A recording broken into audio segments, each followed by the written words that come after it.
ಕೊಡ್ತೀನಿ ಅಂತ ಹೇಳಿದ್ದಾರೆ. ಈಗ ಮೊನ್ನೆ ಲಾಸ್ಟ್ ವೀಕಲ್ಲಿ ಇವರು ನಿವೃತ್ತ ಇಂಜಿನಿಯರು ಮಲ್ಲಿಕಾರ್ಜುನ ಸ್ವಾಮಿ ಅಂತ ಒಬ್ಬರಿದ್ದಾರೆ. ಅವ್ರ ಕಡೆಯಿಂದಲೇ ಈಗ ಒಂದು ಇವ್ಯಾಲ್ಯೂಯೇಷನ್ ಆಗಿದೆ.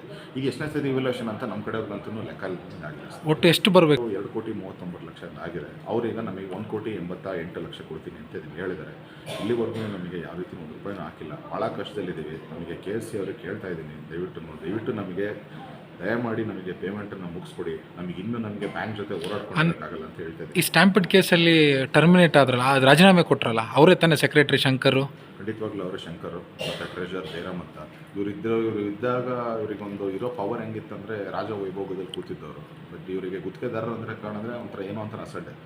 ಬಿಡಿ ನಾಳೆ ಬರಲಿ ನಾಡಿದ್ದು ಬರಲಿ ಅಂತ ಹೇಳ್ಕೊಂಡಿರ್ತಾರೆ.